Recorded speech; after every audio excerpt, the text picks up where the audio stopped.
And what is up everyone, my name is Amin and welcome back to another one on the A-Team channel. So now that all the exams and assessments are over, how are you feeling? I specifically wanted to make a video for you, my Cambridge guys, as I know the anxiety and the stress levels you were all undergoing just a few months back. So do let me know if you're feeling more at ease, especially now that the whole process has come to an end. The way I'm talking, it sounds like results day has come and gone. Speaking of which, it's just under 38 days now until results do come out. How do you think you'll do this year? Like, should this year be a clean write-off, or is there something to salvage away from this year? And oh yeah, I really wanted to ask you this question. Which region do you think will come out on top? So bad I make that sound like it's like the World Cup or something.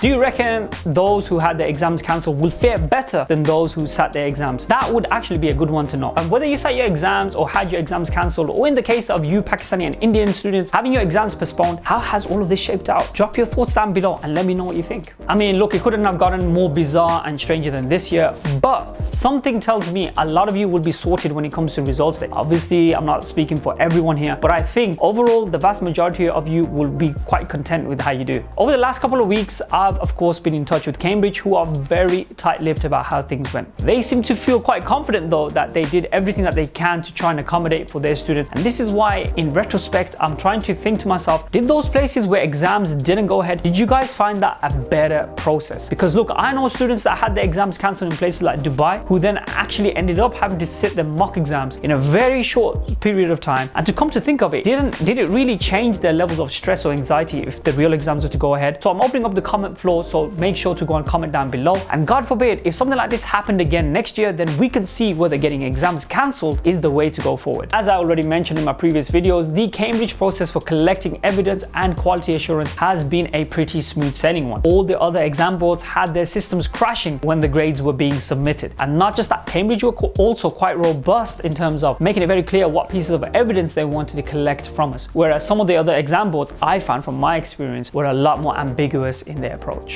So look, here is an example of a rational document. This is basically the form we had to fill in before submitting the grades, justifying how grades were being estimated for students. And what we had to do was collect 3 pieces of work. You could have more, which could include exam papers, mock exams, classwork, coursework, homework, etc., which demonstrates the students' capabilities. In truth, that sounds a lot more simplistic than it was, purely because we then had to justify, what Cambridge were seeking from us. So let me give you an example. Because there were no grade boundaries for this year, we then had to explain why this student deserved to get this grade. Unlike the other examining boards with Cambridge, you could only estimate the grade that the student actually attained in the work, meaning that you couldn't predict someone who's been getting grade 7s that they should get grade 8, which is common sense. So you can see some of the stuff that we did, like for example, there's a lot of boxes there, justification in terms of how we arrived to the grade, etc. and whatnot. So hopefully this helps answer some of the questions, because I know some of you have been messaging us on Instagram to find out how all of this is working. So now that you know the whole process Cambridge are undertaking to determine your IGCSE A-level and O-level results, where does that leave you? Are some of you looking to go to university later this year? If so, where? Or are some of you looking to sit your exams in October? So do leave a comment down below, as I would like to know. I've also set up a petition, which if some of you want to check it out, you can do so. The link is down below.